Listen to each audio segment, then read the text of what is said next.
Welcome back. My name is Chris. My name's Madison. And I'm Steve. And this is Streaming Things, now covering Lost by popular demand.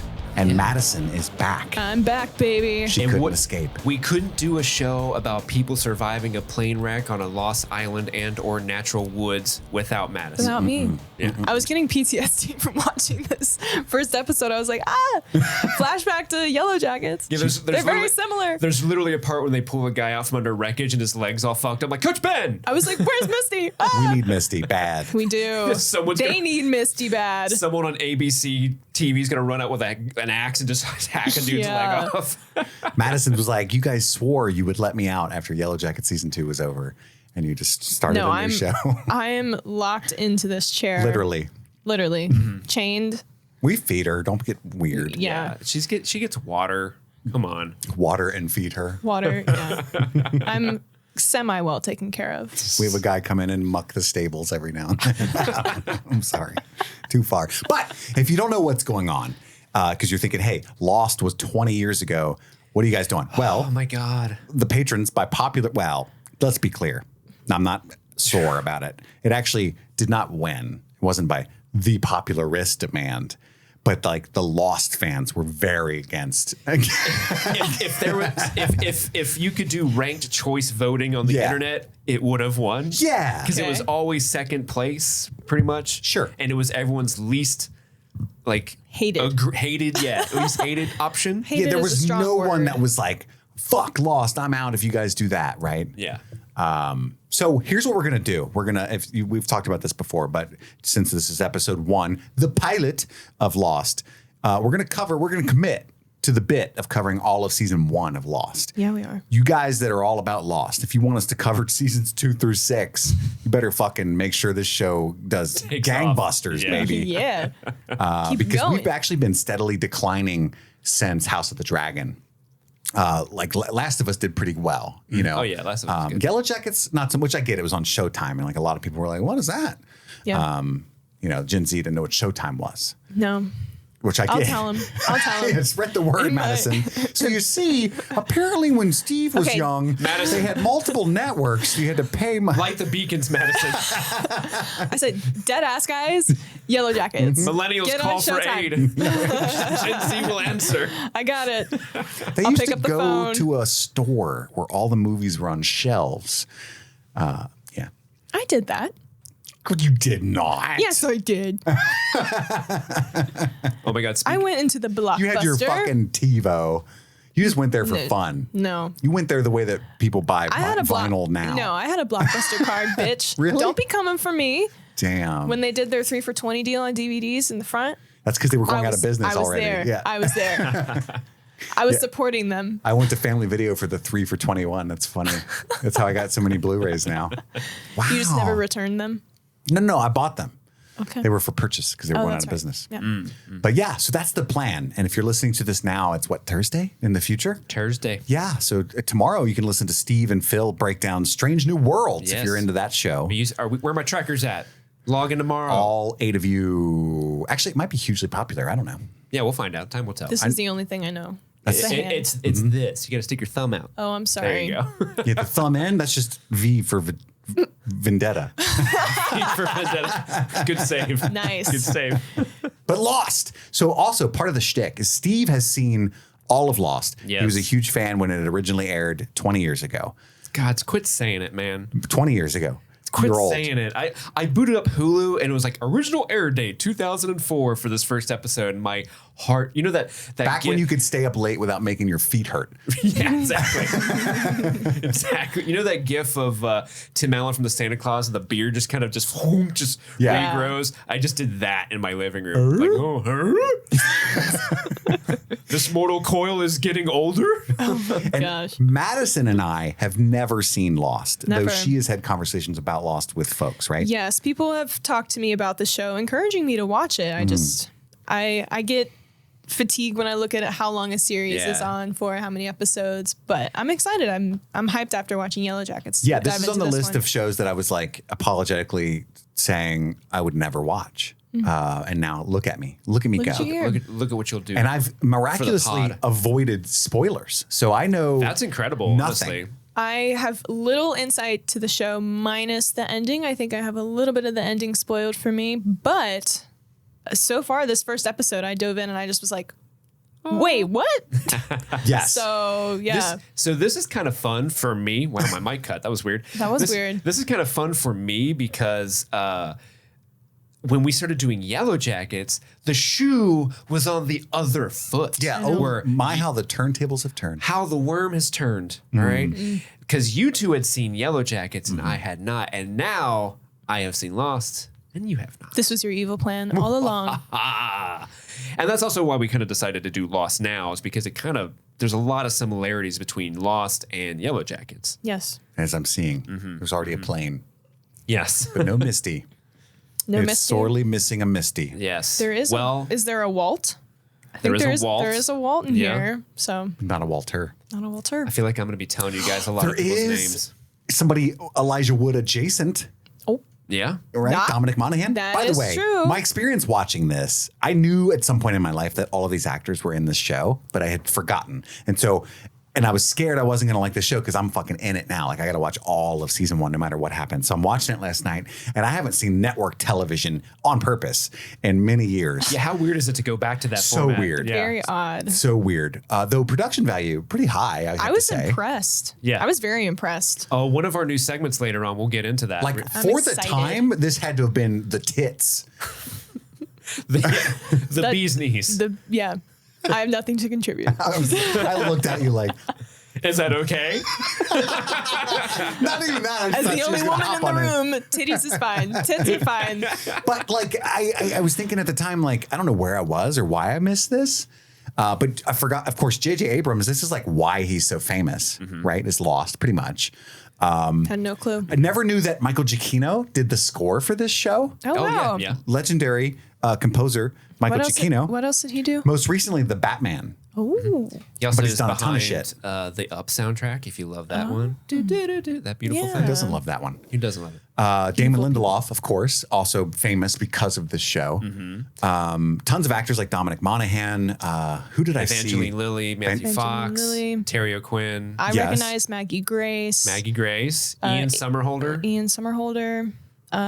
Yeah, Dominic Monaghan. Yeah. And as the show, if we do continue going down this path, More cameos, more and coolness. there's a ton of great actors that get introduced, including friend of the show, Sean Whalen is in a couple Yes, seasons. Sean Whalen. Nice. Yes, we probably have him Heck on yeah. to talk about Lost.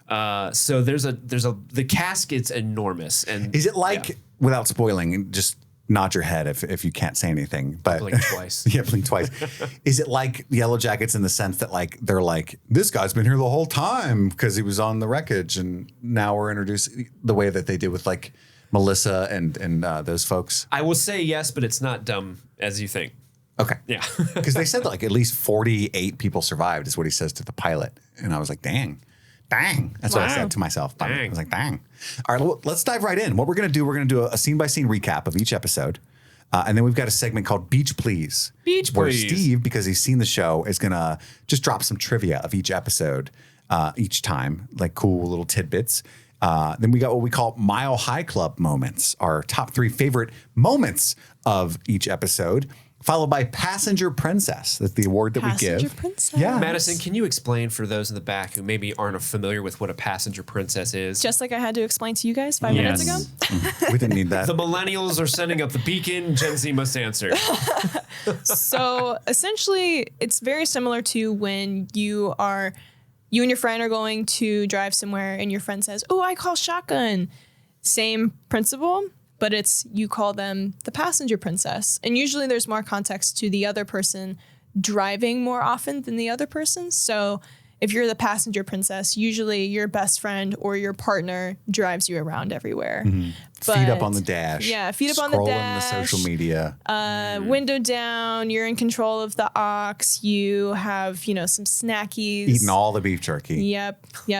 You're just chilling in the passenger seat, living your princess life. It's an exalted position, which is why we're giving that spot to the best performance of Exactly. each episode. Exactly. And we'll cap it all off with a segment we call Lost and Found, We're going to try to tally the mysteries as they unfold and then take them off the list when they get answered. And that might be fun. That might be fun. So we're going to keep a running list of all the mysteries that they bring up and see if they actually get answered or not, because some people say that not all the mysteries do get answered in the show. I'm going to put my considerable powers to Lost finally.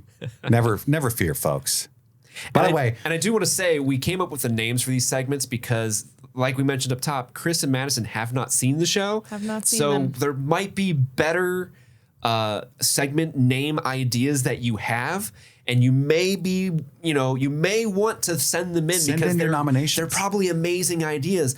But I do suggest DMing me them because they could be considered spoilery for the two who have not seen them. Appreciate that. So stay out of my DMs with your spoilery nonsense. Be kind. If you do have that knee-jerk reaction to send us your amazing idea, I want to hear it. But DM me and Steve May. Yeah, and leave them out of it because I don't want this to be spoiled from them as much as possible. Well, thank you. We appreciate that. Boy.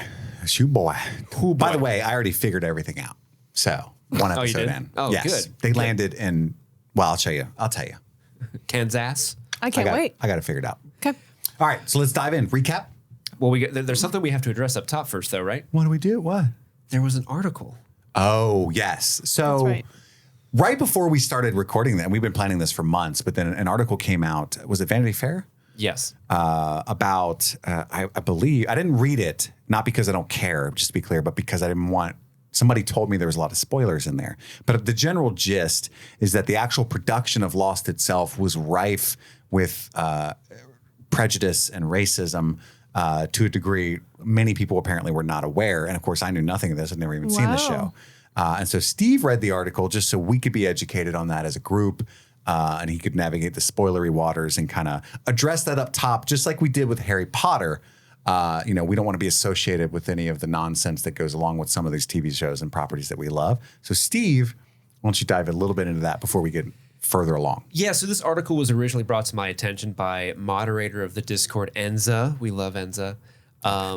And the article is called Lost Illusions, The Untold Story of the Hit Show's Poisonous Culture by Maureen Ryan. And this is actually less a Vanity Fair article and more an excerpt from Maureen's book titled Burn It Down. And essentially, Chris, you kind of like put nailed it on the head there, where it's just she went around. Maureen went around and talked to a bunch of former writers of the show, and kind of got their opinion. And a lot of writers who are minorities or women have had some pretty awful experiences working on the show throughout its 6 years or so, or 6 seasons. A lot of the criticism is pointed towards the top of the pyramid, which is Damon Lindelof and Carlton Cuse. Reading the article, it seems like, so Damon Lindelof and Carlton Cuse are the showrunners, right? And when Damon Lindelof, he created Lost, he really wanted, like, we're going to have this very inclusive writer's room with all these people. But when he got the show, in his words, he was very, very young. So he reached out to someone he had met when he worked on Nash Bridges, who was Carlton Cuse. And it seems like Carlton Cuse is kind of like an older TV kind of dude with an old mindset. And maybe Damon Lindelof at the time was too young to realize what was going on, because nowadays people look at Damon Lindelof before this article came out and they were like, wow, what a cool, inclusive dude. Like, he made the new Watchmen show that's like super great. Watchmen, The Leftovers. Mrs. Davis. So like, it seems in the article, seems like maybe this dude like just didn't know what he was doing. So he was relying on the older person directing him. But like, that's not really an excuse, because essentially some of the shit that's detailed in the article is pretty awful. Like, there's some like very explicit like racism towards Black people, towards Asian people. There is a couple like women misogyny jokes and stuff, like it's just like, are we talking shit. like office comments or things they had to put up with, or are we talking a like mixture of pay? Office comments? Well, people will just like offhandedly make a very racist joke and people will laugh, and then someone of the nationality that they joked about is in the room like, that's not fucking funny, and then that person's let go next season. That type of shit. Wow. Okay. Like, oh, you don't fit in with the culture here because this is kind of a toxic culture. There's claims that there was I don't have the name in front of me, but one of the best regarded Lost episodes, which is in a later season, you won't see it this season, but it won like a ton of Emmys. That episode was written by a person of color. But because of the nature of the show, Damon Lindelof and Carlton Cuse' name was also on the writing credit. But when that episode came out and it got all the attention, they kind of absorbed all that credit and didn't give any to her. And that's how she felt about it.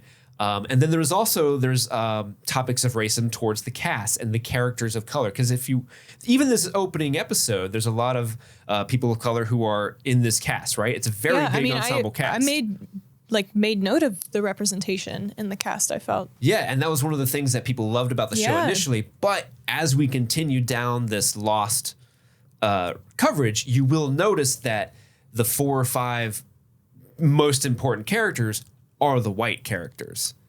And then the people of color are pushed to the sidelines or just completely written out of the episode out of the show because they deigned to speak up about it. And actually, while I was watching this, so I read the article and there were a lot of things in there I had no clue about, had never heard of. And I was like, wow, that's awful. But there was one story in particular that I remembered at the time, this being a huge controversy. And that was, I'm looking for his name because he has a distinct last name, Harold Perrineau, who plays Michael. He kind of spoke out hey, I think you're kind of writing my character in a very pigeonholed, prejudiced direction. I would love to do something else. And they're like, okay, so they changed the writing for that season and then let him go the next season because they didn't think he was a team player. And he went public and was like, they're pretty racist. And I tried to tell him about it and they fired me for it.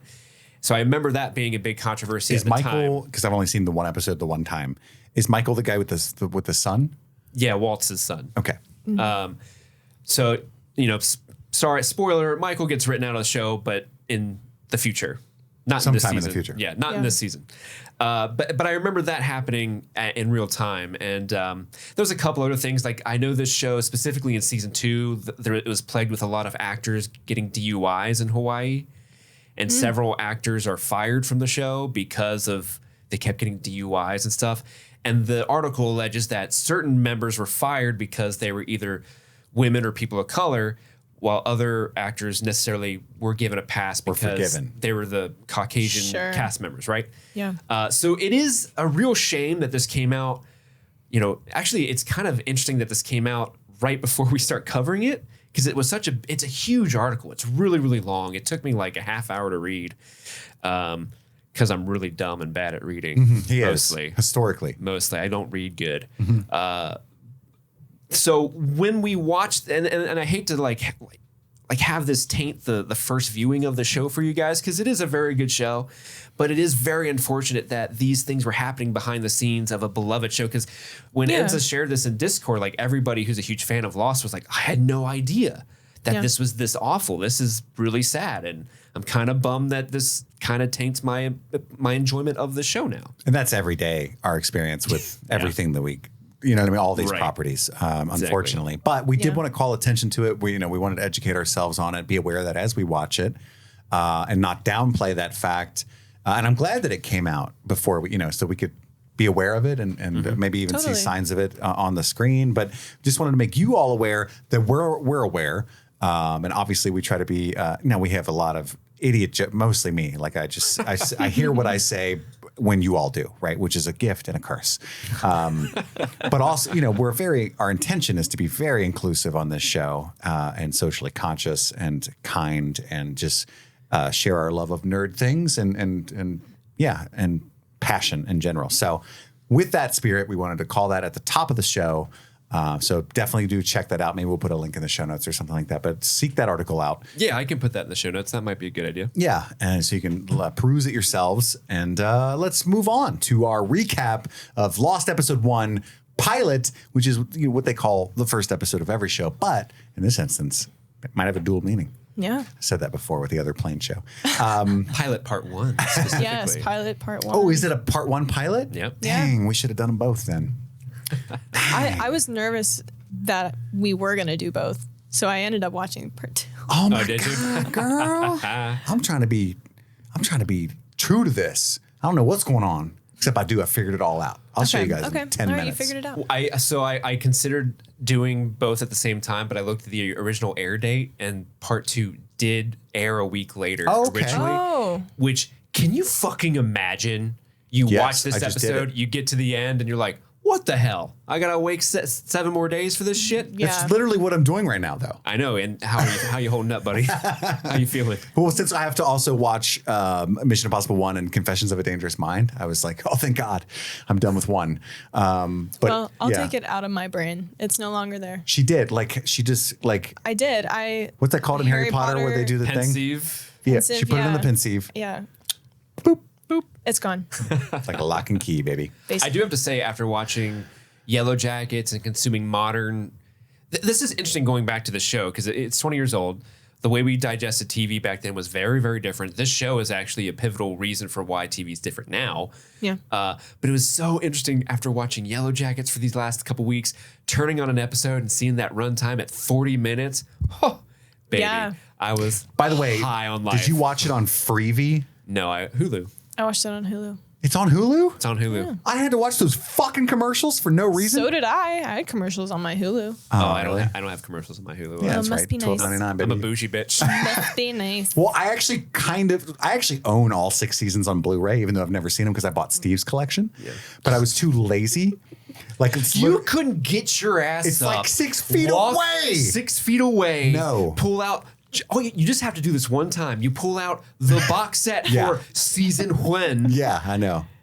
But I Oh didn't my do it. God. I will next week. But here's what was kind of nice. I got the experience of watching it 20 years ago because of the commercials. That's true, yeah. Because they put them on to the breaks that Honestly, were there it before. was a little nostalgic. Wasn't it? it? I was like, oh, I cannot have to focus on my screen for like so intensely. Take a little break, for start 5 tippity seconds. typing. Yeah. Yeah. I'm gonna go make a sandwich. Yeah. Because I got 48 seconds. It is Yeah. kind of weird watching it without commercials because it's like very dramatic thing. Cut to black, Yep. and we're back. Yeah. Yeah. Yeah.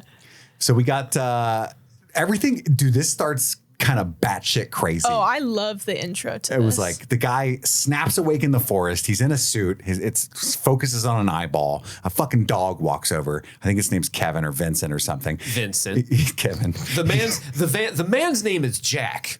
The Which- dog's name is Vincent. Right. Which, okay, they're introducing the characters in this episode, like their names. So I just have descriptions of the Oh, me person. too. In a fun way. I think we Yeah. should leave it that way. Okay. And then because we I get their can't names wait to organically later. Jack I is can't wait to just see your man. descriptions, and then I can pop in and be like, that's Vincent the Yeah. Labrador. Okay. He's hurt, right? He's confused. He's hurt. And I put, is that bamboo? And he, I think it is. It is. He has like a plain liquor bottle. And I'm just going to go Shooter. through, interrupt me when you want to, but I got like wild notes. I'm just going to go through, No, go right? for it. He starts running and I put, there's a shoe. I don't know shoe. why. Well, in they all just, caps. It's just like shoe. It zooms in on the shoe, yeah. Then he runs out onto the beach, and I put, it's pretty nice. It's pretty nice. And then he hears a nice. woman screaming, less nice. And there's like plane crash debris and people everywhere all of a sudden. We're just doing the sound effects to whatever whatever Chris is doing. He's like, and I wrote Mary because I love Lord of the Rings, and I forgot Dominic Monaghan was in this. And there's a whole fucking plane engine that's still running. How do you think that engine's still running? Honest question. I mean, What's it connected to? I guess the wires are still connected Well, to I was just wherever. like, was it going so fast that it's just like, what is that called? When What- it just what- keeps going? Well, it was Centrifugal going, force? but then Sure. Kinetic energy. Yeah. the sound effects made it Physics. seem like it was like slowing down, then it would whir back up, and then it would slow down and whir back up. I don't know how planes work. We did Maybe get they I mean, hang it's out. going in- fast enough to chop a man. Maybe they hang out in hangars. I don't know what it's called. I just know the You sound mean it makes for when it takes planes? a man's life. For planes, you think? That's a Yellow Jackets reference. But there's a trapped man under the debris, and our main character so far, all we have, suit guy, aka Jack. He ties a tourniquet with his tie, so I put tie tourniquet. So he's obviously a handyman. That's all we know at this point, right? Then we Yeah. see a woman going into labor because, of course, she is. Wow. She's having contractions. What an awful. What would make this moment more stressful? Pregnant woman. And then there's a dude giving a woman CPR in the corner. CPR? CPR. That's what they call it on this island. That's what Ian Somerhalder calls. it. Yeah. And then Yeah, yeah. He probably was like, "Hold back, everyone! Give me space! I'm gonna give her CPR." And then the fucking dude gets sucked into the plane engine in the middle of all of this. There's an explosion because of course there is. And then Jack gets this big guy. He asked him to help him with the pregnant woman. Hurley. We don't get his name in this episode, do we? We do. Do we? What? I didn't catch it. Oh, maybe we don't. I just know who they are. So I Yeah, just you wrote can't Hurley's do that. here. That's what I'm saying. If we don't know his name yet, he doesn't have a fucking name. Okay. He's like one of the most popular characters, right? Yeah. Long hair guy. Yeah, Hurley's great. Long hair guy. So he asked him to like time the contractions, right? Does he give him a watch? Or does Hurley have a watch? I think he tells him to count, and he's like, dude, which is the right response. Oh, for Right, sure. yeah. That's a super bummer. You just got off of a plane wreck, and the first thing that happens is, here's a pregnant lady having a baby. Yeah, I mean- time her contractions. But imagine her POV, right? Like, this Oh sucks. yeah, she's like, I'm having a baby. I just survived a plane wreck, and you give me to this guy. Oh my gosh. And the first name we get is Jack because I think Hurley asked, hey, what's your name, What's dude? your name? He says, I'm Jack. So then he goes over to the CPR guy, and the dude is the shittiest lifeguard of all time. He's like, you're doing that wrong. And the lifeguard, well, I'm actually lifeguard certified. And he's like, well, maybe give that certification back. I have written Ian Somerhalder as an idiot. And then he's like, Hey, yeah, you know what? He's a himbo, and I'm here for he it. is. Yeah. That dude has the most piercing blue eyes that have ever existed in a person's skull. Are you falling in love? Dude, I love Ian Somerhalder. Are you kidding me? You love was he love. Was he in like a vampire show and he was like a hot, sexy vampire? Vampire Diaries. Yeah. Yeah. Oh, yeah. Suck me, baby. Okay. Not me. I will be your thrall, Ian Somerhalder. That's my Mile High Club favorite moment right there. Suck me, baby. Suck me, baby. But yeah, he's a shitty lifeguard. And then he's like, well, why don't we do the pen thing where you like stab it in her throat? And he's like, yes, go get me a pen. That's what Jack says. Does ballpoint work or like gel? Right. Like, And what then- kind, man? Is this a situation where you can only use red ink or black ink? Get them Jack's all. like, That's what he does. Yeah, get them all. And so then It's he's, just a pretty smart way to like, you give a confused person who's trying to be helpful, but they're fucking up. Just give them a task Yeah. that they can focus on. It's pretty smart. Prime honestly. leadership right there. in that moment where he's just, yes, go find me a pen because he just wants him out of his face. And then he saves the CPR woman. She brings her back, right? Because he's been blowing air to her stomach for an hour. And so he's like, oh God, can I even fix this? And then the wing starts snapping off and falling on the pregnant woman and Hurley. Of course it is. And then there's another explosion. Well, in the defense, Chris, that wing was made out of pure gasoline. It was. It apparently Maybe was. even pure guzzling. I don't know. I didn't mind the engine explosion, but the wing one, I was like, what's going on right now? This is the most JJ. Did JJ Abrams like get a call from Michael Bay in the middle of Literally. this and That's say, what I was thinking. I have an idea. And JJ was like, hey man, you're the expert. Sure, man. Bay him. That's what we need here. You need at least 10 explosions. This And whole And sequence. if the plane could like transform into a robot and give everyone a thumbs up before walking into the ocean, that would be better. No, that would be a bad robot. Bad robot. Did you mean to make that joke? Yes. Oh, thank God. That was good. That was good. And then it almost hits Mary and upset me. And then Jack looks at Hurley and he's like, stay with her. And Hurley's like laying in the sand and he's like, okay, I'm not going anywhere, man. And then we get the opening credits. There's like, it's just Jack, I think, walking through the debris is the opening credits. And he's going off to be on his own. He gets to like a bunch of garbage and shit. And the dude with the pens shows back up and he's like, hey man, I got the pens, which is great. I love this shot because it's from the perspective of inside the plane looking at Jack and he's like kind of like distraught. Oh my God, I was in there. That was my seat over there. And then Boone shows up, hands in the pen, and he goes, and Jack's like, great, thanks, man. And Boone's like, yeah. He's so satisfied. But it still like pushes in on him and he's just behind Jack, just kind of like, what do I do? Yeah, what now? Where's the lady Can I actually? look at my feet? I Is just this a beach? would have loved to see like side conversation of Ian Somerhalder's character. Do you have a pen? Yeah, like going to Do you have a everybody. pen that I could use? All these plane wrecks and fighters like, no, fucking get away Get from away me. from me. But there were like 6 of them that He had a pen. he had a lot of Yeah, them. I was surprised he found any, Yeah. much less that many. Can you even take a pen on an airplane anymore? Like I'm in sure your you pocket? can. I'm sure you Yeah. can. Okay. You can take a vape pen. What do you mean? Oh, okay. Well, that's true. That's a good point. Can't hit it, but people do. Not me. Yeah, you're Never. good. You're a good boy. See, I bring nicotine lozenges because I follow the fucking rules. Can confirm. I was on a plane with him. But Jack starts going into a suit. Is that his suitcase? Because I if not, always how wondered rude. that too. No, it's not. And he just happened to find thread, which is what he was looking for. Which I was like, okay, he's glamour because he has like a little leopard print, like I with know, his that's what made me toiletries. I think. was like, oh, okay, Maybe that's not his suitcase. right. I knew it It's- wasn't, but I, yeah. How I rude. secretly wanted it And to who be. traveled with needle and thread? And why?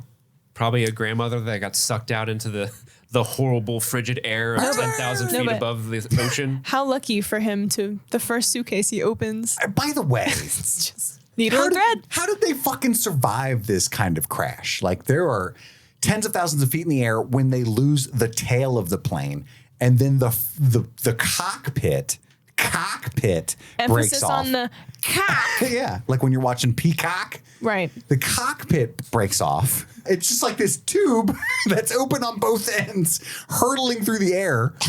Enough so that like Jack was completely ejected. He's laying like 20 feet away in some bushes. Oh, yeah, but he's they so survive. far away. Like, how does this? I don't know. I'm just not buying it, man. You're not buying what?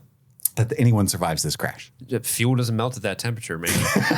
That's true. Those steel beams don't melt at that And those temperature. engines will run forever. But yeah, so he goes through some other person's shit, which is again third time rude, and steals some needle and thread. Hey, when you survive a plane wreck like at that high altitude and then like where you should have died, you get a free pass on going through. But I like to luggage. imagine that's true. like someone who's alive's stuff, and they're like watching him, like of all the things. The dude with like the broken leg that got pulled out of He's the wreck. like, It's like, hey, my "Hey." thread! I was gonna nip my Hey. kids a stocking. Don't eat my Slim Jims. But plot twist. Oh, good, he didn't take the slam. Plot Thank twist. goodness. Jack was wounded the whole time, helping everyone else. So I like this is very clever characterization that he's got this severe wound, but he was more concerned about everyone else first. Yeah. He sneaks off to go address it, but then when he takes his shirt off, he can't reach the cut. Right. How's But it go then- again? Luckily, there's a very curious woman walking by in the woods, and he's like, "Hey, Hey, girl, do you hey." know how to?" I love this interaction. So good. It's so funny. Do you know how to sew? I made drapes once. How is it making drapes where you start your sewing journey for anyone? Am I wrong? You're not wrong. That is mystery numero uno. I mean, I'm writing that down. Let's put a pin in that and see if Pin they in that revisit. right there. Why did Kate make drapes her first sewing problem? like, oh, I dabble. I've constructed the drapes in my home. What? Though I do suppose it's just a giant rectangle that you hem. Maybe it is a decent place to start. But he's like, Maybe. hey, well, then will you sew my back then? And she's like, I mean, I used a sewing machine. And he's like, you'll do fine. What a handsome young doctor Jack is. We find out he's a doctor. Yeah. He chooses a classic black thread, right? Standard.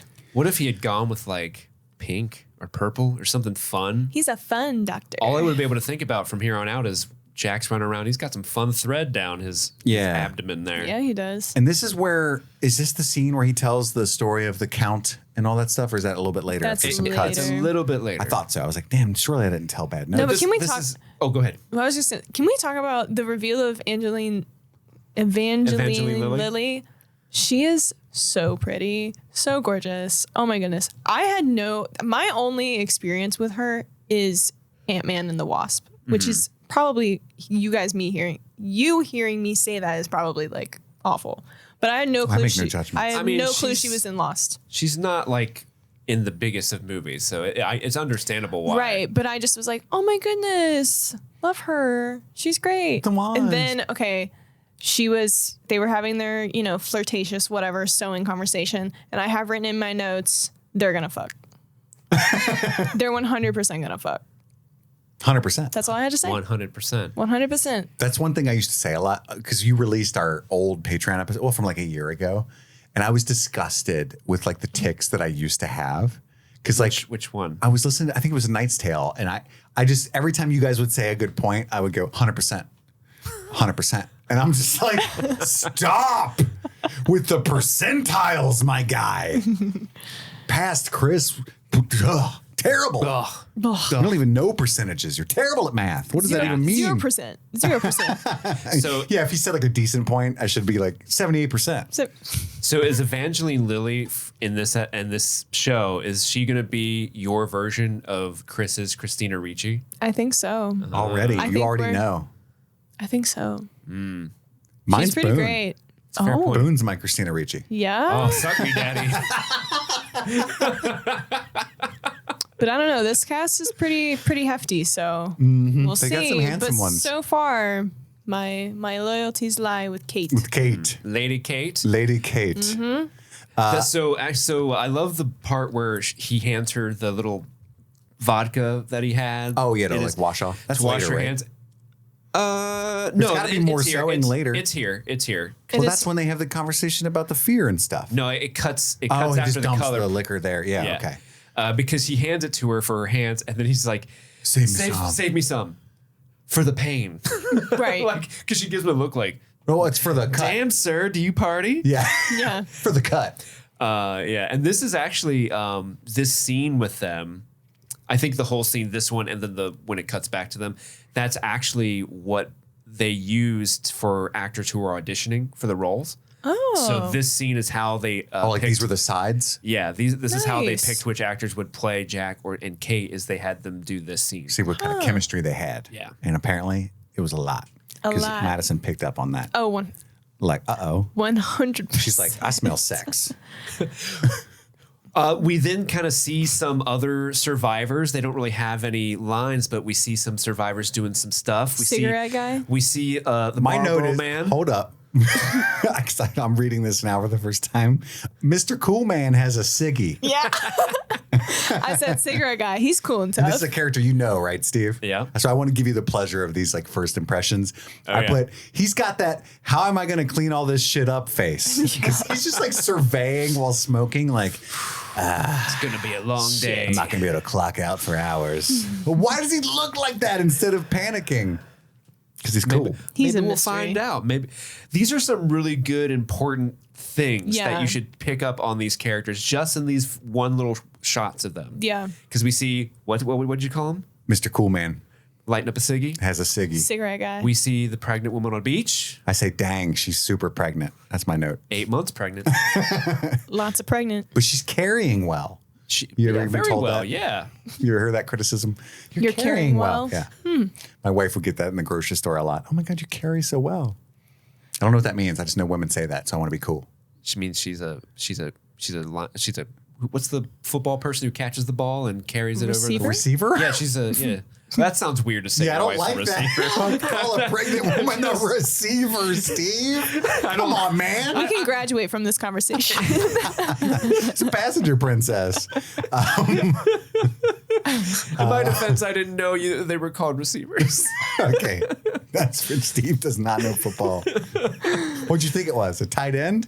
I wanted to say linebacker, runner but I back? knew that was wrong. A defensive tackle. You just were so offensive many ways without meaning to. I was going to call her a linebacker. I was trying to make a metaphor of like she's carrying a football to the goal. Yeah. It got away from me. That's okay. I'm leaving all The this intentions in. were very sweet. I'm leaving all this in. Pen guy, which we find out is Boone, right? Is Boone. trying a cell phone.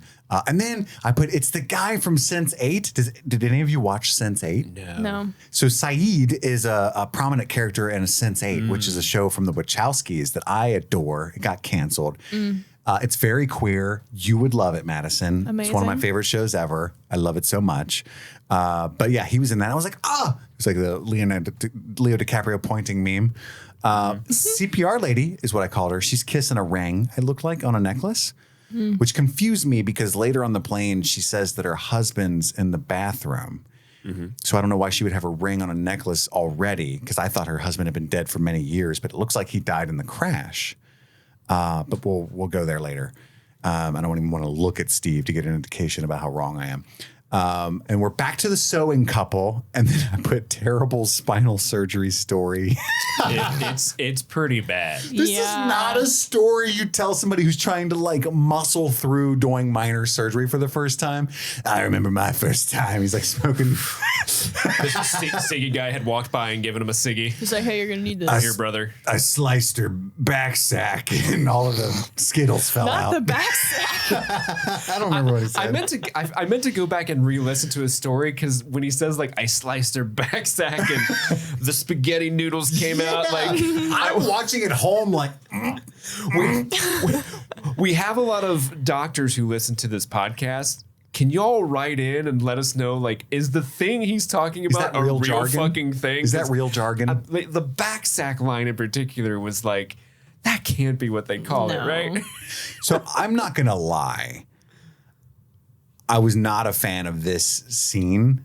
And I don't know if I'm supposed to be or if it's but it's like Shepard's performance. None of this was working for me because he was giving me like grizzled cop on the last day on the force vibes when he's like this young, handsome doctor. Yeah. And out of nowhere, he's just like, yeah, sometimes you just got to soldier on. Let the fear in. Like, I understand he was trying to get to the point of like the 5-second rule of like, you know, when you drop something on the ground, you have 5 seconds to pick it up and eat it again. It's okay to eat it. Yeah. But he was inheriting that in his own way. And the fact that, you know, you can only have 5 seconds to be fearful before, you know, you have to do what you need to do. But I'm like, it took you a while to get there, my guy. Yeah, the spirit of the scene works, but the like the monologue is too long. the way that he did it was too dark. It was tonally off from where he was going with it. Exactly. You never have the word sack in a poignant monologue, right? That's a rule I think all writers should adopt. And don't talk about spaghetti. You're stuck on an island. Everybody's hungry. Come on, man. Well, That's what did like he say that's like his- if you were to compare a woman who's pregnant to a linebacker or a receiver. nobody would do that. Nobody would do that. That's stupid to do. Did he and say- in poor taste. Her nerves came out. Yeah. Or like, I just was like,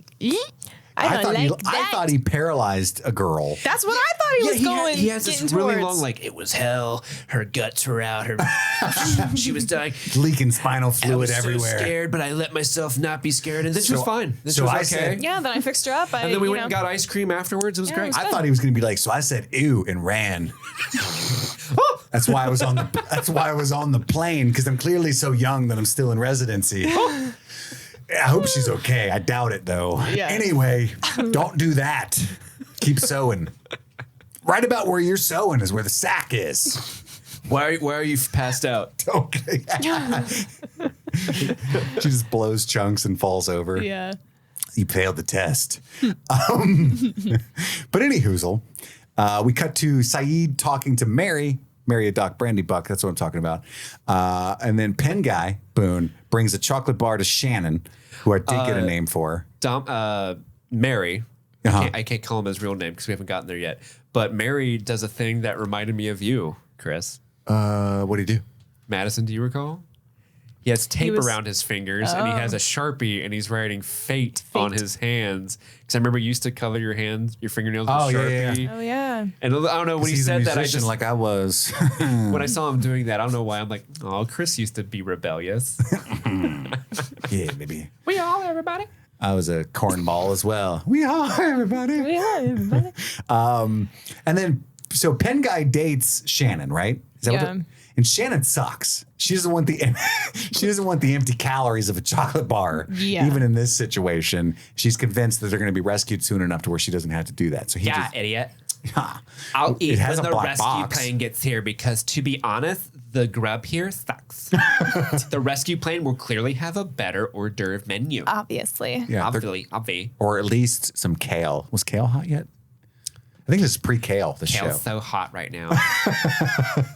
And then Hurley brings food to the pregnant woman, and he gives her a second meal, which is instantly like, I love this man because she's eating for two. Yeah. And even she's like, aw. Doesn't he thank also give you. her a third too? Like, doesn't he? He gives her two initially, I think, and then he walks off screen. And I think when he comes back, he's giving her a third. Is it a third? Oh, Yeah. I thought it was just 2. Yeah, because he gives her one, and then there's a beat. He gives her a second one. They finish their conversation. He leaves, and then his arm comes back and hands another. I think he gives her 3 meals. I didn't catch 3, but no matter what, it's very endearing. Very nice. Yeah. And that's what it's meant to do. Hurley's great. Then we see the man and his son. And we see a Korean couple who's Man like, and his and son. he's given the Korean couple, the guy's given his wife a speech about how it's just me and you against the world. Yeah. Fuck everybody That else. They need to stay together. She does not look happy. She's like, I don't like any of that. We need to pool our resources. I'm feel a like- very sociable person. I feel like that guy over there. I feel like the doctor man would be good to know. I feel like we should know the dude passing out food. He seems like someone yeah, we should that get to guy know. just gave 3 plates to that lady. I'd like to be his friend. The dude from Sense8 is building a bonfire. We should go be friends with him. The husband's like, but, And I but think- pen guy. Yeah. And I just, honey, I know you're not into this, but I think that guy's from Drive Shaft. yeah. Yeah. And that guy's very handsome and his girlfriend sucks. I think we could probably do something there. Is that made a vampire? He's in a vampire show I love. And then, yeah, after that, we see Jack looking over an impaled man. Not in a good way, right? The impaled guy. And it was sewing lady. That's what I called her. It was sewing lady's seat buddy. Aw. It's worse when your seat buddy gets impaled. Wait, Sewing lady? Kate? Oh, okay. Oh, okay. I was picturing somebody else. It was Kate's seat buddy. You're right. There's only one sewing lady, guys. I don't know why I pictured. Well, because we established her name was Kate, so it was weird to go back to a weird nickname you hadn't said yet. Then we get to the only other thing in this episode that took me like in a way. I was like, it the leaf plane? what the fuck? Why did Jack spend the time to fabricate a plane I know. out of a leaf? I have written leaf plane question mark. Where the fuck did he get that? He made that shit. it's just- Hold on, before I kind of recap what happens, Kate. Before I was a, need a a plane. surgeon, I would do this all the time. While I was looking at the impaled man, I had a vision for a plane leaf. This a leaf guy- plane, if you will. I'm sure they called him Jack because he's the jack of all trades. Because this guy also took a few flying lessons. But Of course he did. He got bored by that. Yeah, of course. I mean, that's a common thing to get bored by plane Sure. travel and Yeah. flight. And that's how he knows that there's going to be a transceiver in the cockpit. But she's on board with this idea. She's like, hey, I saw smoke through the valley. That's probably where the cockpit is. And he's like, oh, probably. We got to find the cockpit. Probably. And this is where we find out her name is Kate. And then, Steve, this is where I figured out the entire show. Oh, okay. All right. Here Because we we hear in the background what are indubitably dinosaurs. And so the plane crashed into Jurassic Park. And of course, as we know, life finds a way. And the only mystery left for me is why go. How do female dinosaurs mate together is why in the wild? is why How do you know they're all male? Do you go into the park and lift up the dinosaur skirts? I don't know how Vincent the dog got buried in Pet Cemetery yet. Because he's very creepy, that dog. There's a horror sequence later where they pan out and it's just the fucking dog He's just watching them. him. And I went, but yeah, those are a good definitely point. dinosaurs, right? I mean, we can all agree on that. They have can a neither gar- confirm nor deny. Said dinosaurs. Dinosaurs are the only things that have a gargantuan quality about them. I said Godzilla question mark. That's a fair guess as well. King Kong. Hello. Hello? Hello. Hello? Hello, King Kong. Is that you? My favorite part of the scene is like you hear all the crazy noises. There's trees like being like Yeah. destroyed. Like you know? a wingawep, a wingawep. And then it cuts to Walt, and Walt's like, "Is that Vincent?" Oh, the king, yeah. Makes me laugh every time. Like, does Vincent do this often? His dad's Oh my like, gosh. no, No, it's get not away. Vincent. Go back to sleep. Are But you then warm they- enough? But then they do the big like this is the cast shot where they kind of do that tracking yeah. shot and all the main players step up and look confused into the woods. Yeah, you got to, man, because it's dinosaurs. Yeah. Pen guy's name is Boone. Yeah, that's right. We've been saying that, but we find that out. So the names So- we've been given are Kate, Jack, Jack. Vincent, Vincent. Boone, Shannon, and I think that's it. So I think Saeed and Charlie, because then when Oh, they're, Yeah. Saeed. when they're at the bonfire, they introduce Who's themselves Charlie? to each other. Charlie's Charlie's- Dominic Monaghan. Yeah. Monaghan. Okay. That's Charlie. And you can tell J.J. Abrams' direction here. Like in this scene, like when you're talking about when everybody's like looking into the woods, like it's got some pretty impressive like movie like There's some impressive jib and moves. crane Yeah. shots and stuff here. I was like, oh, nice. You know. Yeah. Yeah, pretty complicated moves where the camera's kind of going in and out between the cast members and they're like Yeah. looking back and forth very suddenly, depending on what the noises are. Yeah, it was good. But when everyone's kind of done and the music, it focuses on Charlie and Chris, what does Charlie say? I don't know. Terrific. Oh, he does. But you know who else is terrific? Me? Well, yes, that is true. But specifically, Chris, I am talking about our super patron producers who have helped us keep the lights on in this show. And these are the super patrons. Kristen Stewart. No. Oh. Some of these are K2 patron saints of streaming things, though, which is a tier you can get at patreon.com/streaming things if you would like to support the show, just like these people have, plus many others, to get bonus content like bonus episodes, as well as getting a shout out on the show. Come on. You can do that. Just go to that website and sign up at the tier. These people are at the tier 25 and up. Can you imagine that? $25 and up. These guys are great. And I'm going to shout them out. You ready? I'm ready. We got Chester Copperpot. Woo! Oh, I thought you were going to react. Sorry. Yeah, Chester Hold Copperpot. on. Take two. We got Chester Copperpot. Woo! We got Stanton Valentino. Okay. Hell yeah. Svento 7. Dead ass. Nice. Sharon Bowers. Jenny. No Yeah. cap. A.K. Ashley Ray. Let's go. Alan Tomlinson, Wendy O'Laughlin, Jason Hawkins, Trey Barrera, Conrad, David Malfara, Kaylee Sampson, Rabbit Dog, and a Barbie car. Whoop, whoop. Jose Ruben Cruz Rodriguez, Alexis Adler, Thomas Alexander, Emmy, Joe Velez, Valerie, Aaron Layton, John Collins, Amanda King, Sun Loving Mortal, Andrew Gray, Jadinklage Morgoon, Jen Robinson, Kate, Chloe Raising the Richardson, roof. Kalisha Reeves, Kiki Newton, Kevin Strother, Jeanette That's so Murphy, cool. Casey McCain, Yes. and the aforementioned Enza. Enza. So thank you all. Thank you. Thanks to all those people Sincerely. and the many other people who subscribe to us on patreon.com/streaming things. It means the world to us. It does. Keeps the lights on. Yep. Pays for shit like Lost. So then we get a flashback after all this, right? When Jack's, he's flirting with a flight attendant for some extra booze, which Chekhov's liquor is what I'm calling that. Chekhov's. Because it's like, hey, that's how he got that little bottle. That's neat because he only drank one, put the other. Oh, man. He was kind of doing it in kind of a bitchy way, though, right? She's like, "How's your drink?" He's like, "It's not a strong one." Well, And she's like, "Oh well, there's some more alcohol for you." no, I didn't read that into the interaction. He's so handsome, he can kind of be a dick. That's you know just- what I mean? he is a good-looking man. It's like, He oh, was definitely taking advantage of his attractiveness. I sure, think. he knows how to get what he wants, and Sure. he could have had me if he Yeah. wanted me. Do you think if Terry O'Quinn tried this on the plane, he'd get away with it? Is that the guy with the orange in his mouth? Yes. Ooh, No. No, absolutely not. And then Mary, aka Charlie, he pushes by to go into the potty.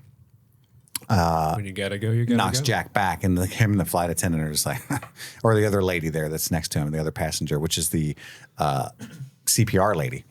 And then he gets chased by flight attendants. Sir, that's when the turbulence kicks up.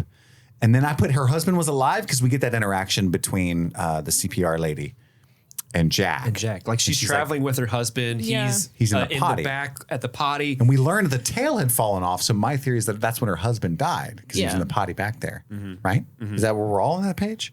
That makes sense. Yeah. Yeah, I think That so. tracks. The tail of the plane is gone. Yeah. And then multiple people did not have seatbelts, even though they were warned the light was on, because when the major turbulence kicks up, like 4 people hit the fucking I ceiling. immediately was love like, that. "Oh, you fucked up." I put tisk.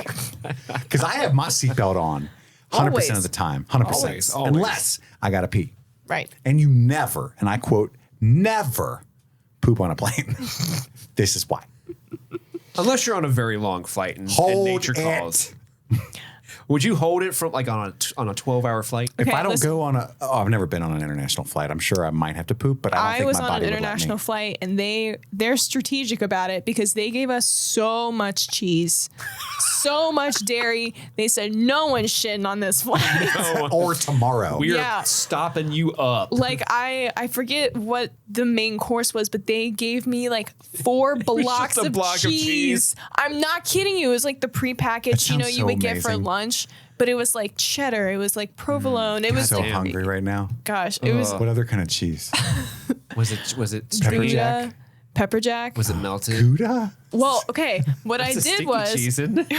No. I don't know. I can't remember the other ones, but what I did was the main course was really warm because it was like, warm aluminum foil. I put the cheese on top of it and Melted it this melted it. Oh, it was so good. Dang. Pro tip from Madison. Did I shit on the plane? No. Their plan Did you shit the worked. rest of the week? I was in London for a week and didn't shit once. In London. London. You sound like you're from Did you London. shit in the WC? In the water closet? Bollocks! I shit in the Buckingham Palace. Really? No. That would have been That would baller have been cool. move, though. I would have done that Right. if I could. In the crowd. And then they cut back to the present after the no seatbelt people hit the ceiling, and they're discussing the dinosaurs, which might be monkeys, as they're saying. Kate is ready to go. Monkeys It could be Vincent. Guys, we haven't eliminated the Shut up, possibility. Walt. It could be Vincent. Kate's ready to go look for the cockpit, and he's like, Yeah, "No, she is. you don't come with me. I'm better alone. Sorry. I'm better alone." And then he's like, "We're gonna need better shoes, right?" And then Kate goes to loot a dead person's shoes. I broke Steve. You said that right as I took a drink of water. I'm sorry. I almost just spit it all over the Spit equipment. take. Sorry to derail the recap. No, Sorry. man. Sorry. We're all about laughter I'm just here. so funny. I'm just so funny. You are Madison. While Kate's looting a dead person's shoes, Hey, he don't need them. she found hiking shoes in her size. Also, who immediately. wears hiking shoes on a flight? She was like, That shit's hard to take off when you're going through security. I was eyeing these anyway. Like she went straight to them. Thank you for giving me a She reason. said, oh, thank goodness. It's like, oh no, someone died, but But then look at them. Scarface, Scarface. he's got a big scar on his face. He looks on and he's got the orange peel smile. That Is was that a Godfather so reference? bizarre. Can I tell you guys a secret?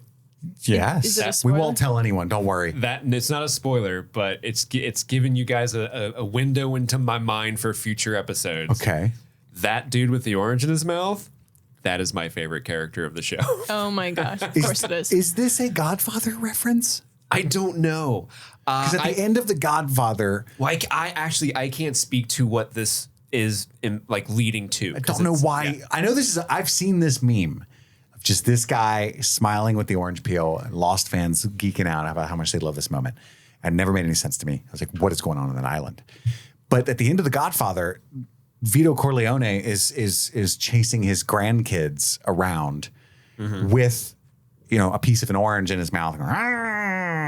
Well, that's something I think that's a classic dad grandfather thing to do, right? Like It is. Or just in general, if you're a kid and you're like, Like Yeah. I was trying to just figure out, was he trying to be funny, like be lighthearted in this moment of tragedy, or was he or is this like a bigger like, what does he's- this say he's about in this on it. man? He I- knows something we don't. Yeah. He was just like, let me just orange peel smile. without here. being spoilery, I can tell you he is just very excited about that they're alive, Okay. basically. So his jubilation is for a reason. Okay. But I can't spoil what it is. Well, my initial thought was, this guy's creepy as fuck. Yeah. It's like, hey, just read the room, man. Right. I And Kate's love it. like not having it. She's like, I love close how your mouth. But he does do something that's kind of monstrous because he does the smile. I assume he wants to elicit a response. It creeps her out, so he does not get the response he wants. So he just kind of goes, and then eats the orange with the peel on. oh, Isn't that gross? It's very Fine. bitter. Does anyone eat the orange peel? No one does. You Jail. can use them for a lot of things, though. jail if you do that. You can, Jail. Bonk. Orange peels are a good fabric softener. They have many they uses. really? Yeah. I know people do eat the peel, but I just can't. No. It's like when It's a people mental eat. block. It's when people eat the shell on a peanut or the shell of sunflower seeds. You know what I'm talking about? Yeah. It's those people. Those motherfuckers. Those motherfuckers keep me up at night. You can eat water. You can eat boiled watermelon rinds. I think. They're boiled. I think they boil them. Boiled. Boil them, mash them, stick them in a stew. But then Hurley comes out and he says it looks grim in the fuselage. Is that how you say it? Yeah. I think so. I, for one, had I been there, I'd have been like, where? I do love how he says it looks grim in there because The body. The The bodies. B-O-D-Y-S. B-O-D-Y-S. I don't think a man who doesn't know how to spell bodies knows the word fuselage. Right? Maybe it's written Like somewhere. they're throwing me all over the place with this guy's character, but That's a good point. he's like, yeah, because the B-O-D-Y. And then the kid is the one who corrects him. It's B-O-D-I-E-S, Yeah. which I think is funny.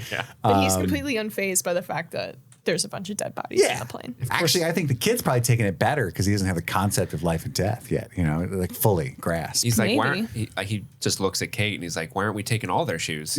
Yeah. It's true. It's Christmas time on the beach. Shannon still thinks somebody's coming for him. Yeah, idiot. They'll just clean the bodies out and then get hair. Yeah.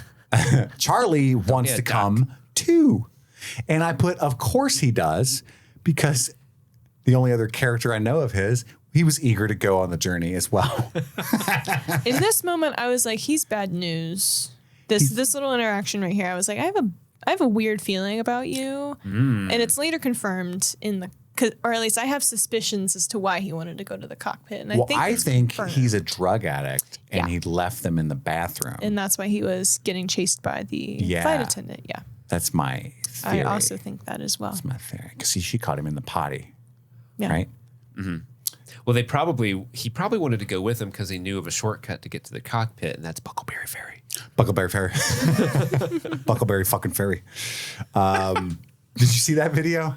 No, what video is this? It's Mary and Pippin, the actors, and Mary's explaining to Pippin that, hey, do you know it was in America, it's PG-13, which means we could have said fuck once and gotten away with it. And Pippin's like, oh shit, really? And he's like, yeah. So I have a few ideas of where we could have put it.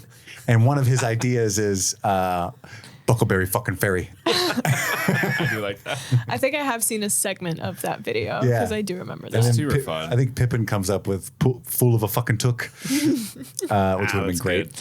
That is good. But then Kate, Jack, and Mary, Charlie. They're on their journey, a little fellowship, if you will. And Kate thinks she knows him because he plays bass in Drive Shaft, and she's a big fan of Drive Shaft. Drive shaft. You all, everybody. You hold everybody. You all, everybody. Clearly, he wasn't the singer in the band, or isn't the singer. No. And the fucking dog is watching them like in a horror movie. It's so weird. It's just the dog is so menacing looking. Like it's just a good boy. so innocent. It's the goodest boy. It's just a good boy. The goodest boy ever. Just like I'll let the people figure their shit out on the beach Yeah, it's before just- I get back in there. Yeah. I'm just gonna Yeah. live my best dog life here in the jungle. So okay, the dog. We don't know who the dog is, right? Or the dog. It's Vincent. Vincent. Yeah. The dog Okay. belongs to Charlie. And, Okay, Or no, okay. Walter, and I guess Michael is his name. We Michael. find Yeah. out later. Yeah. Okay. And then with Scarface, Orange Peel Man is sad. We cut to him briefly. He looks like he's like on the beach looking, or maybe he's just He's serene. like looking into the distance. Yeah. Yeah, I took it as he was serene and kind of Yeah, enjoying chilling. That was a good view. orange. He's just, man, what a good orange I just had a few hours ago. I wish I had more of them. And then it starts pouring rain on the fellowship and everyone. And then the Korean couple, the husband's like, find your own fucking wing, because somebody tries to shelter under there with him. Yeah. But remember, In his he's defense, all that for dude himself. could not fit there. They Yeah. had all the real He's estate like, no, there. go away. Yeah. And then the dinosaurs start knocking down more trees. That's scary. And then luckily the fellowship finds the cockpit, and it's a big old chunk. It's not just the cockpit. It's like Big old chunk. whole front It's half of the a plane. This plane was huge. Massive plane. They must have been traveling far. It's like the Yeah. plane we went on for the first time. Well, I think it was they were traveling from Australia to Really? LA, I think. Aussie. Yeah. Aussie? I know they took off from Australia. Interesting. Yeah. There's no Australians on this flight, There are Couldn't get one of the Hemsworths? the right? Even Luke? The pregnant Margot woman's Robbie Australian. wasn't available. Tony Collette? The Nicole pregnant Kidman? woman's Australian. Oh, is she? Yeah. Oh, Okay. good eye. Nose cone. Nice. Nose cone. Wait, the cockpit's I'm really... pregnant. Got a little bun in the oven. They call me the... they call me the receiver. Not the What transceiver. are rugby positions? Because I received. That's out of my realm. I don't know. But they said, let's get this What? transceiver thing. What? Sigh in Australian. Are you looking at... I'm a loose head or maybe a tight head prop. Apparently, that's a rugby position. Loose head. They say, let's get this transceiver thing, right? The cockpit's locked, unfortunately, when they climb up there. So he hits it a bunch, gets it open. But then a fucking pilot flies out, jump scare. I said, Buddy. that was a good moment. I said, haha. That's when we find out his name is Charlie, is in this moment. Because they're like, where's Charlie? Because they're all Australian now. You all, everybody? And then we It's just falling. You all, everybody. we get another pilot jump scare because this one's alive. And we find out This one's breathing. And Jack, of course, Jack of all trades that he is, he's already counted everybody and everything. He's like, there's at least 48 survivors and a dog somewhere. I could smell him. And then Do you know who the pilot is? No. It's Greg Grunberg. This dude is in literally every J.J. Abrams movie. Like, I guess he's just a friend of J.J.'s. Is he in Super 8? Yeah, he's in Super 8. He's in the Star Wars sequel trilogy. He's Snap Wexley. Old Snap Wexley. And just like in the Star Wars sequels, it does not end well for this pilot because he's an X-Wing pilot in the Star Wars movies. He's a pilot everywhere he goes. Yay.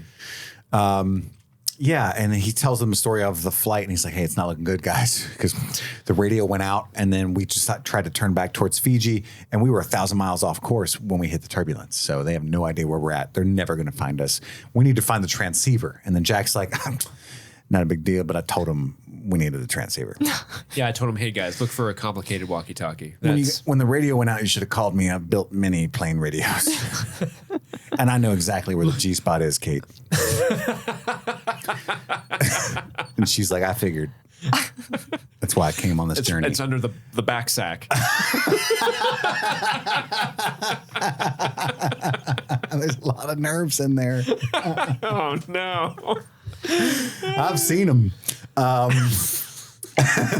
And they's like, remember Charlie? And Jack's like, oh, I forgot about Charlie. And he was in the bathroom just like when the crash started. Then there's more dinosaur noises. The pilot, for some reason, is like, let me see it. Oi.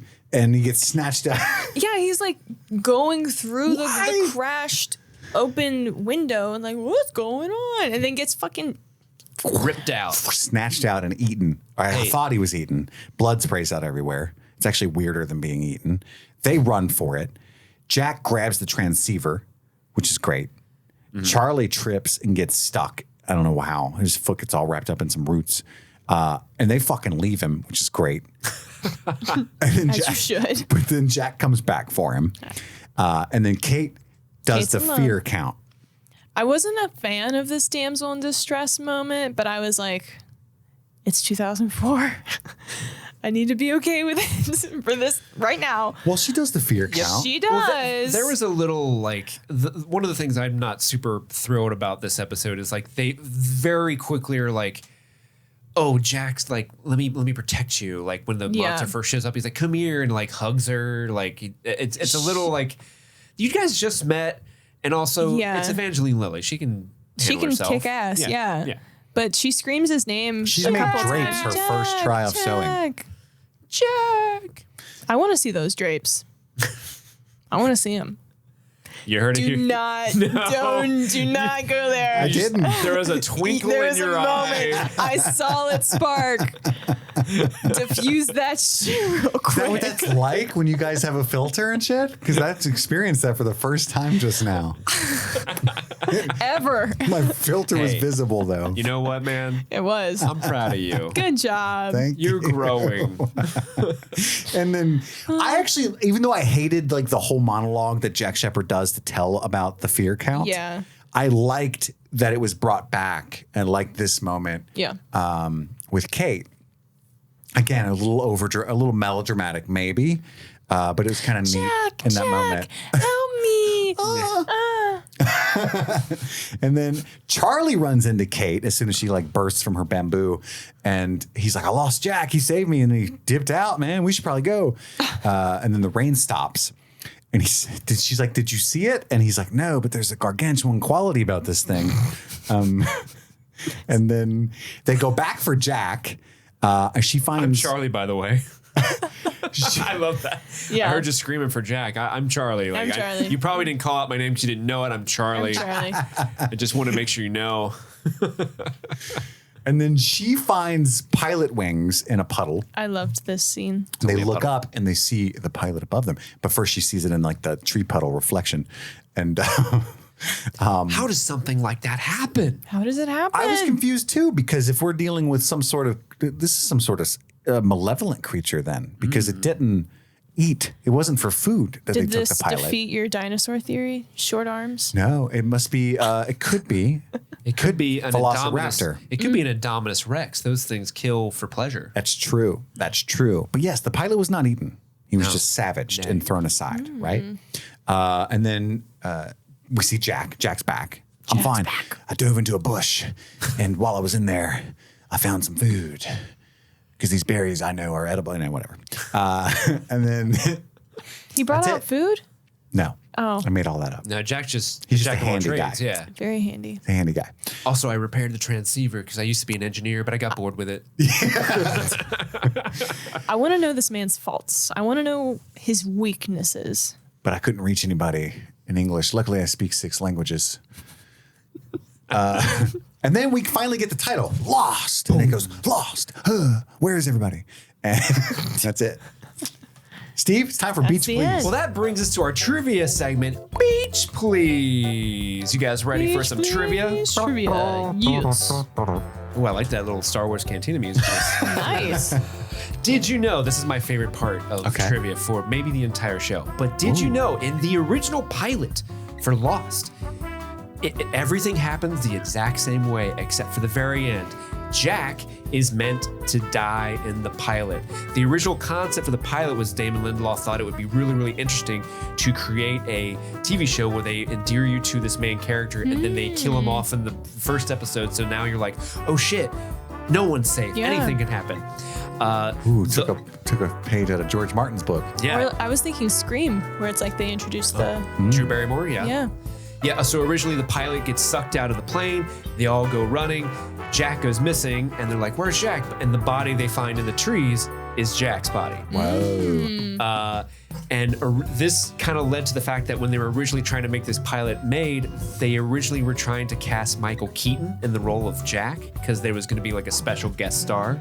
Yeah. They knew they didn't have to pay him that long, but Yeah. they could kind of sell the show on Michael Keaton coming in. Sure. And that would actually be more shocking when your beloved Michael Keaton, if you're a fan of his, right, when he dies, of all people.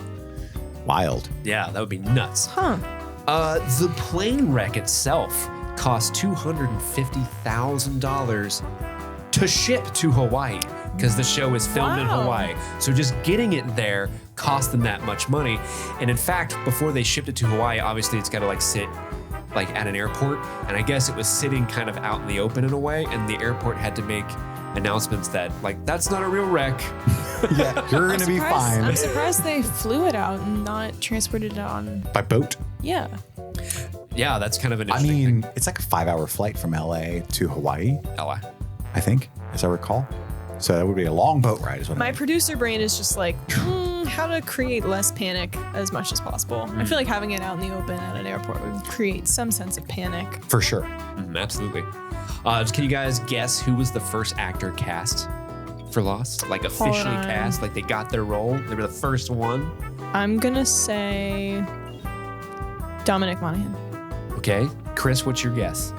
The first actor to get a part? Yeah. Well, it's going to be one of the quote-unquote leads. That's what they're going to focus on first, right?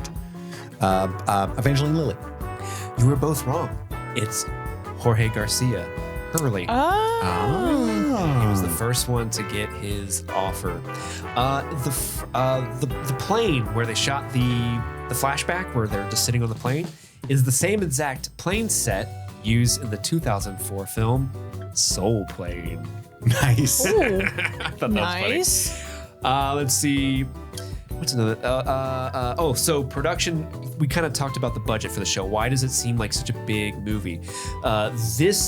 The 2-hour pilot, so part 1 and next week's part 2, had a budget of $12 million, which is obviously that's a ton of money, especially in 2004 money. For television.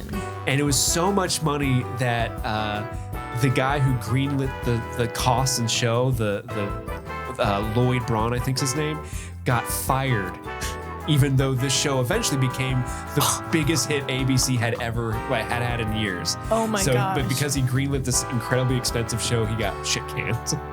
I owe him an apology. By Bad Robot or like ABC. Yeah. ABC execs. Oh, I see.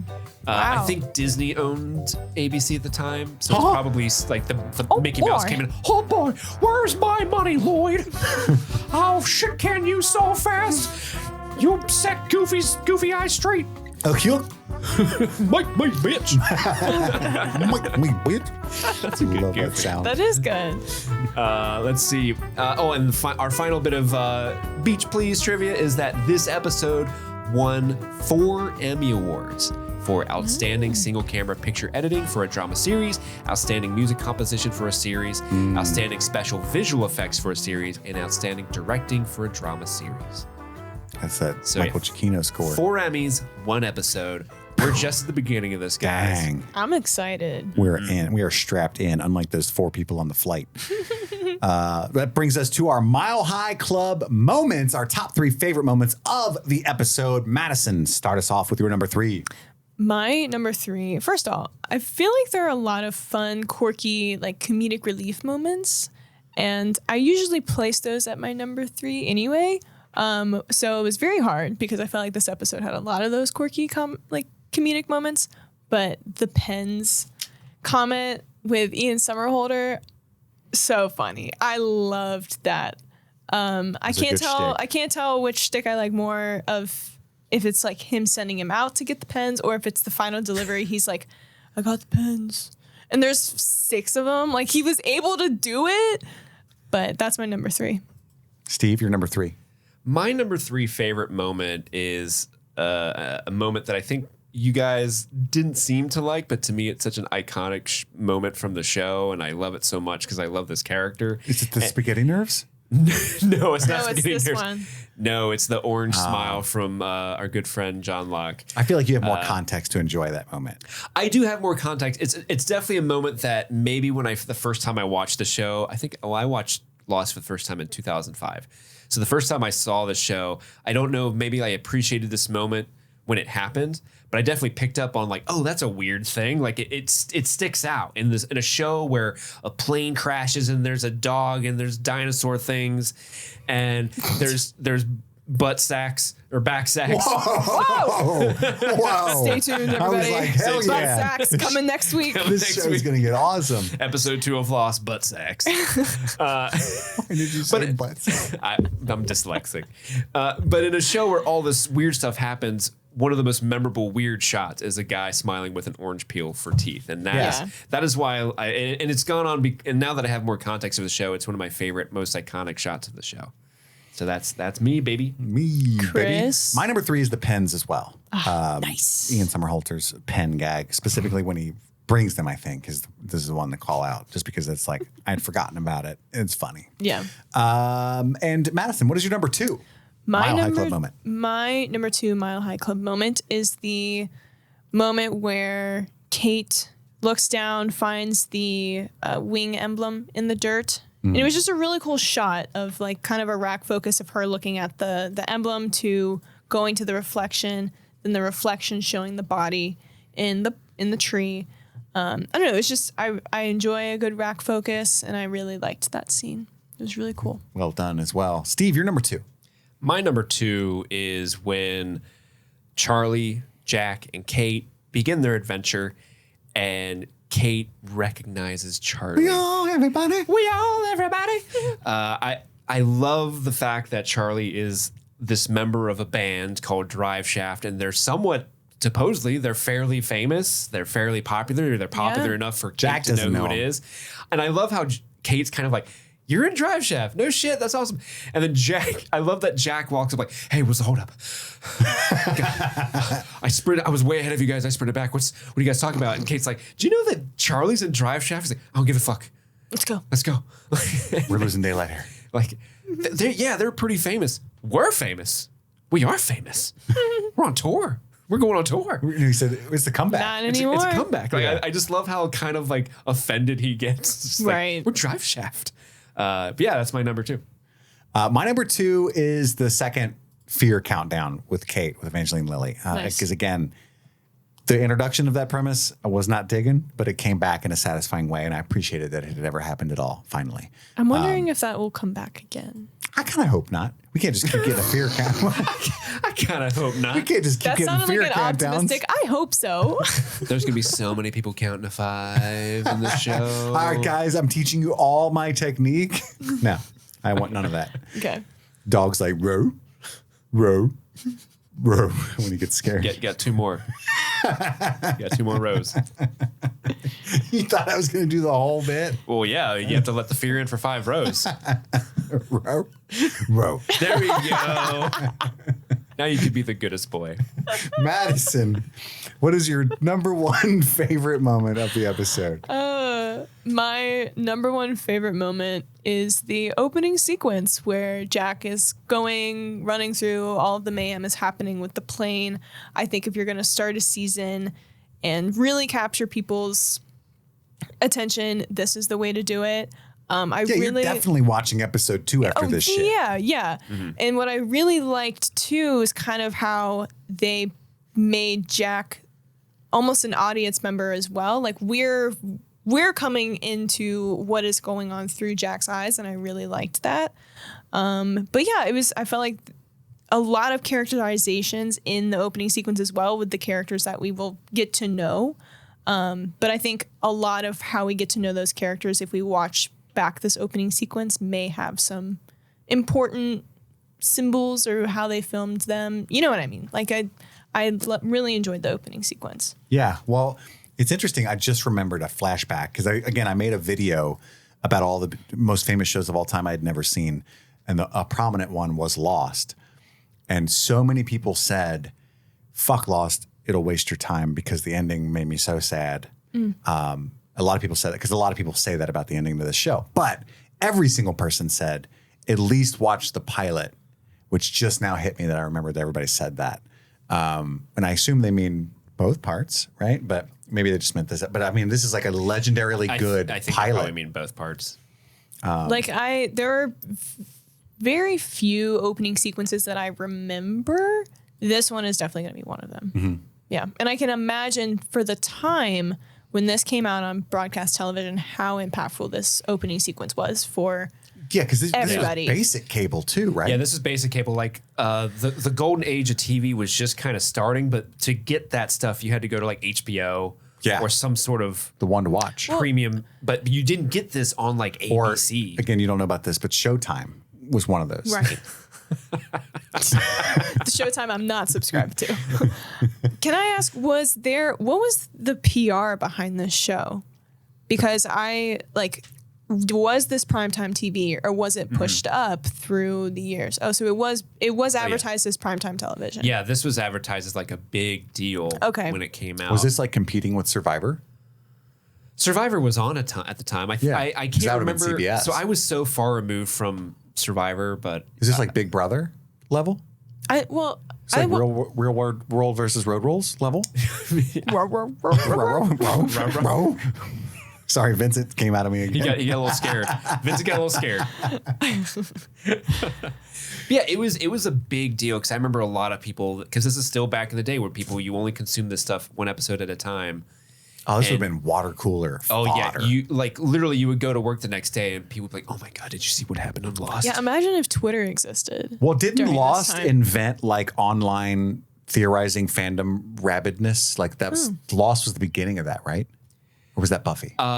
Maybe I don't know if that was the beginning of it, but it definitely was a thing. Like, I remember at the time while watching Lost, because you know how like Jack takes off his shirt to sew. Fuck yeah, I do. If you notice, he's got tattoos all over him. He does. I remember like throughout the course of the show, there were people who were just mad, speculating like what those tattoos mean. Like that was a big deal. Was just the speculation just behind his tattoos, and that's not even really a mystery. Right? Yeah. Right. That's not even like what's the dinosaur eating the pilot. It's just like why this guy has like I just remember the speculation was rampant that much. Like the smallest little kernel of intrigue that the show dropped, people would just me. I need to discuss it. I'm probably going to love the end of the show. I don't think it's nearly as bad as what I think. Here's my theory about what the theories are. I bet what happened is what happens all the time now that I've witnessed as part of like being, in the discussion at the forefront of some of these, where people are like, they go way off the deep end and then they feel like they've been let down and it's their own fault for doing stuff like, what do his tattoos mean, right? Yeah. And so they feel like they didn't get delivered the promise of a premise that was never a premise, and they kind of ruin the show for themselves. And that this show seems kind of rife with that kind of thing, right? Like that could happen. Now, this is a TV show. There are 6 seasons. The earlier seasons have like 25 episodes a season. I think season... And didn't the writer's strike affect one of these? Well, season 4, I think, is the writer's strike season. But it's actually like maybe the best season because it was a much more concentrated story. They didn't have... it's a shorter season. It's like 10 episodes. So they don't have like all this like filler. They're just like, okay, plot. We're doing the plot. So the writer's strike season is actually like one of the best seasons of the show. But like any other show, there are some storylines that don't go anywhere. There are ups, there are downs. There are actors and actresses who get fired unceremoniously. So some of those stories don't resolve at all or very well. Calling back to the article that we touched on in the beginning of the episode, there are certain characters that their ending of the show isn't good and kind of like, oh, they're doing my boy dirty. Yeah. And so it's not a perfect ending, but I think the core story of what they were going for, I still think they handle pretty well. And because a lot of people are like, oh, it's dog shit. It's really not. Yeah. I think it's a lot of what you spoke about. Well, what was your number 2 favorite moment? We're on number 1, my friend. Or number 1, sorry. And I think we're going to have all 3 of us say the same thing. Maybe it's the opening wreckage scene. Oh, Chris shaking his head. Oh, I should have picked that, but I didn't. Oh, I'm interested to see what you picked. So, okay, what's going to be our like... So we had buzz for you. We all, everybody. We all, everybody. We all, everybody. Okay, there you go. I love it. Wait, did we just harmonize? Yes. I think we did. Wow. It was okay. amazing sounding. We didn't practice that at all. I No, we chose didn't. when the pilot gets eaten / not eaten. Really? Kind of your number 2 with the pilot puddle thing.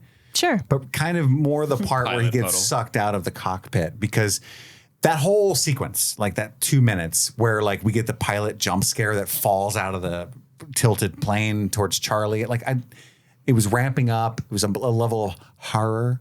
I don't know why. Why did I go Donald Trump there? It was Horror. It was a level of horror. It was tremendous. Oh, I thought it was more like Barb and Star going to be some Damar. There we go. That's more wholesome. Starbra. That's Horror. more wholesome. I just, especially with like the blood squirt on the window of the cockpit, like I was just like, oh, okay, okay. I know in interviews, JJ specifically was like, I don't want the wreckage scene to be gory. I want it to be like almost bloodless, so that the few moments of gore, so like Jack's cut, and then when the pilot gets the blood splatter on the window, he wanted those moments to like really hit. Yeah. So they made the conscious decision to not make the wreckage Like when the scene guy gets super sucked bloody. into the engine, it wasn't like a spray out the back. Yeah. It was just a spray of explosion out the back instead. That guy was also made of pure gasoline. Yes. Just like the plane wing. That's why they had it explode, so it would be bloodless. Yeah. But yeah, I think that's my favorite moment. But I mean, of course, the opening's incredible. Which brings us to our Passenger Princess Award, the best performance or favorite of the episode. Madison, who did you choose? I think my favorite, well, not it's written there, but Jack, who is played by Matthew Fox. I mean, he carried the whole episode, starting from the top to the bottom. So, and I like his character. He doesn't seem super relatable because he's perfect. But yeah, I mean, I think he did a really good job in this episode. My favorite character, I'm surprised you didn't pick this one, Madison. My Passenger Princess Award goes to Evangeline Lilly. So you're right, Matthew Fox does carry this episode, but I think he has some odd acting choices, some odd deliveries at very crucial points that kind of take me out of the point. And part of that's on the writing, like the soliloquy. Part of that's that. But he does a couple weird, like little ticks and deliveries that I think kind of undercut what he's trying to do. Whereas Evangeline Lilly, even the smallest amount of stuff she's given, she really accentuates it. Like I sewed drapes like that. I did it on a sewing machine. Just like her exasperation was really sold, and the look on her face when she like says like that guy was sitting next to me on the plane. I think she really and then the light moment with her and Charlie and being a drive shaft. I think she really nails everything that she's asked, despite not necessarily being the anchor of the episode. Sure. Chris? I'm choosing, but I'm cheating here, but it's Dominic Monaghan for me. Ooh, the trio. The trio. The trio. I just think my love of him as Meriadoc is probably contextualizing his performance differently. But he brought a level of levity. I almost chose Hurley already. If I'd have known the guy's, the character's name before you gave it to me, and they gave him a little bit more to do, I know for sure he's going to be passenger princessing quite a lot. Yes, he is. In the future, Yeah. I'm sure. Yes, he is. But I just love Charlie's. There's some mystery there. Not to spoil our next and final segment, but to his character, there's more there. But also, he was funny. I love that fucking guy. I love his face, and he's bringing me an anchor. Other than Saeed, I don't have much like star power anchoring me to this show. So I'm latching on to his beautiful face. Right? You're not latching on to Ian Somerhalder? No, I didn't like Vampire Diaries. You're not latching on what's to the spinoff? Eternals or Immortals or I never Originals. watched Originals. There you go. I think. I was gonna say I haven't watched Vampire Diaries. My or the wife loves it. originals. She was trying to explain it to me. She's like, so some of the vampires are the ones that made all the other vampires. They're more powerful. They're the originals. Interesting. But anyway, so I'm giving it to Dom. Good choice. Family. Good choice. And our final segment, Family. Lost and Found. Lost and Found. I think there's two mysteries, right? The dinosaurs, the creatures. So what are the monsters in the forest? Correct. Okay. Yeah. And what then are the other one? I think Mary. What's going on with Mary? What's going on with Charlie?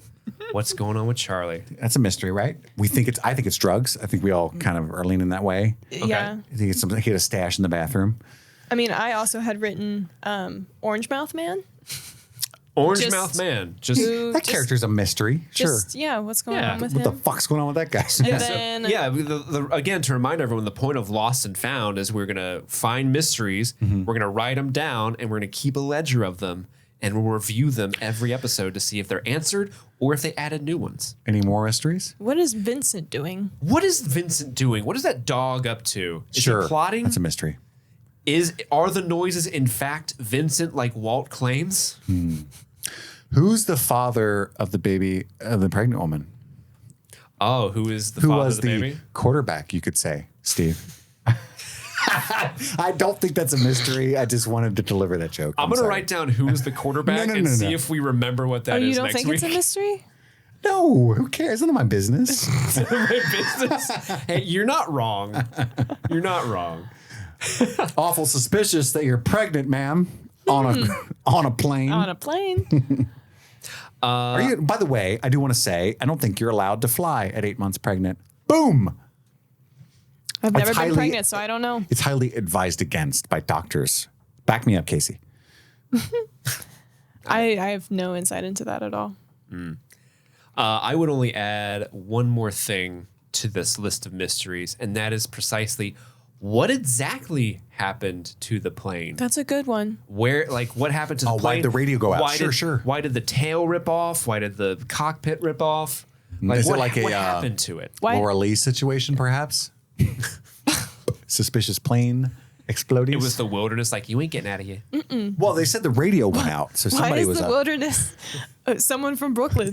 You ain't getting out of here. You ain't getting out of Hey, here. you think you're getting out of here? No, you're No, stuck. no, You're you're not. stuck. You're stuck in here You're with not. us. All right. Sit over there, get your nails done. We're gonna make gnocchi. All right, come on. It's an Italian dish. Hey, The only one Steve could think of at the time. gnocchi.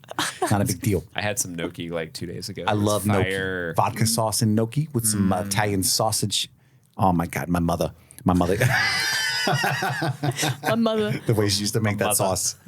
God rest his soul. So that was the first episode of Lost. It sounds like you guys I'm in. enjoyed it. I'm in. I'm in, yeah, baby. it's good. Thank you to all who chose Lost and everyone else who just acquiesced.